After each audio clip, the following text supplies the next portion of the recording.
It's the Screen Team.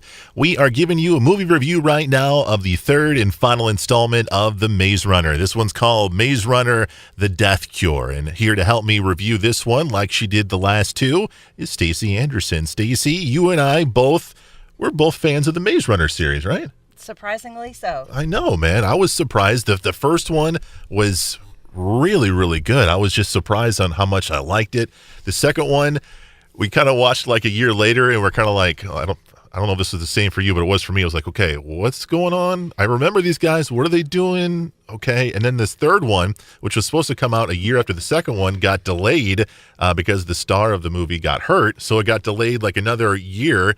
And I'm watching this movie again, and I'm like, okay, I like these guys, but why do I like them? Yeah. You know? I would like to make a push. When they do sequels that are so far apart, at the beginning of it, they should say, and where we left off, right, and kind of recap you, just in case you haven't had the chance to see them, then you can be like, oh, yeah, I got it now. Yeah. I'm following along. Yeah, I agree. A recap would definitely help, especially with, these movies that, have several installments, like the Hunger Games. And it's been so far apart, like, they've aged a little bit. Yeah, they have. So then you're like, oh, yeah, that's that guy. Yeah, so we've got young Thomas. He is embarking on a mission along with the rest of his young counterparts to find a cure for a deadly disease known as the flare. And I like where this movie started from.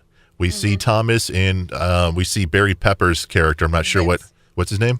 Vince. We see Vince, and there's just cool action scene where they try to knock out a train. Yeah. It starts off like fast, and it just keeps going from there. Yeah. Yeah, they blow stuff up. And there was one aspect I wasn't expecting, and that was what happens to the people when they get the flare. Like because I was thinking, why do we have walkers, for lack of a better term? Yeah. In this movie, I wasn't sure about that, but then as it progressed, I kind of got it. So they're not your typical zombie walkers. I mean, they're still with it. Yeah. But they're powerful. They are powerful. I enjoyed a lot of the action scenes in this. Like we said, the beginning scene with the train I thought was pretty good. And then there's a scene where our three main characters are getting attacked by the main bad guy. What's his name? The guy from Game of Thrones. You know Game of Thrones? You know what I'm talking about? No? No, but I know which guy you're talking about. All right, so they're in the elevator, right? Yeah. They're in the elevator.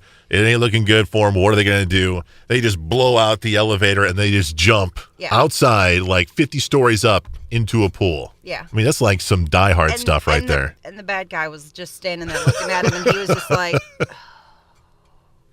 can't believe they did that. I know. I know, man. It was definitely incredible. And, we last left off with the second one of the Maze Runner series where one of our characters we thought was good, Teresa, she's, she kind of turned on us in the second one. But in this one, we don't know what's going on with her. End. Yeah, really, I don't think she really knew. Yeah. Until the very end. Yeah. I mean, she wasn't. So watching this movie, did you find yourself liking her character, or were you just kind of like, oh, there she is again, I don't like her? Depending on the scene. Yeah, I was the same way. I was kind of like, oh man, she's gotta find romance again with our young Thomas, and but I don't like her anymore because she turned on us. She betrayed him, So there's a lot of that. There's a lot of loss in this film as well. But there was the one who betrayed him that ended up helping him. Is it Gally? Yes, Gally. I Gotcha. knew it was A-L-L-Y, but I couldn't think of the first letter. Yeah. But yeah, Gally, he pops up there. Yeah, I was kind of surprised. I was like, I remember him from the first one. Was he in the second one? I don't remember. And that's just like, I would recommend highly that if you're going to watch this one, start from the very beginning. Yeah, do it. Just binge it over the weekend or something. Yeah, exactly. Because honestly, I think the whole series is actually pretty solid. I liked it. I do too. And this is not my jam. Yeah. This kind of a thing is not my jam. Like, I'm not into a lot of that stuff. The young adult type of stuff, or no, like the more.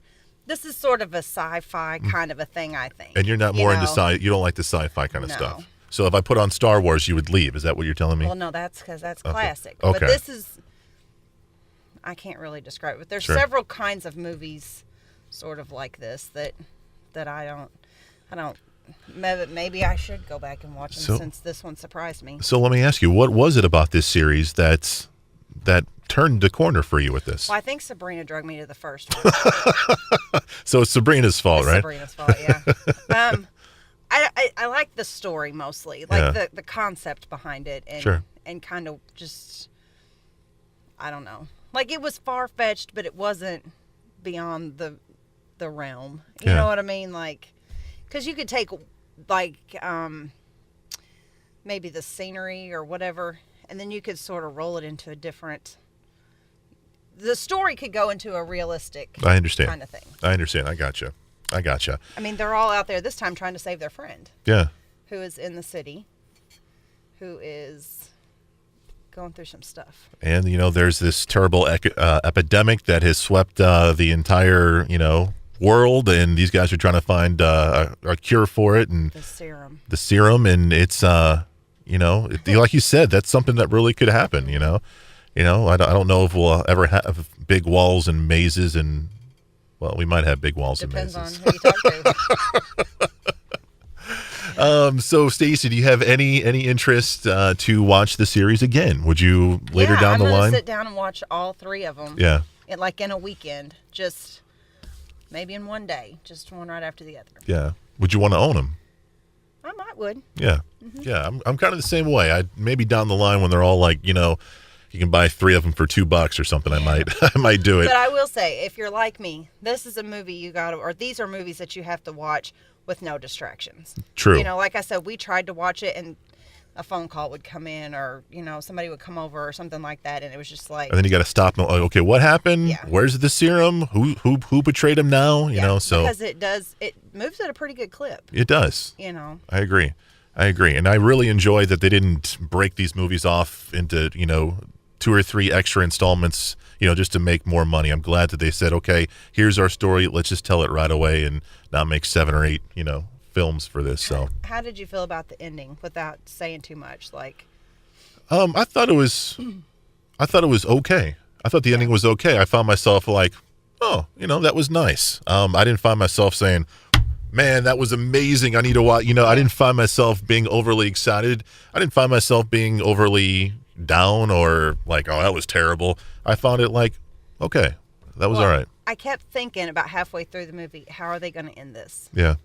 Because it is the end of the series. Series, sure. So how are they going to end this? And I think they wrapped it up pretty good. I agree. The movie is called Maze Runner: The Death Cure, but I think Stacey and I both agree if you're going to get into this one, you really need to watch the first 2 ones first. All right, so make sure you check it out.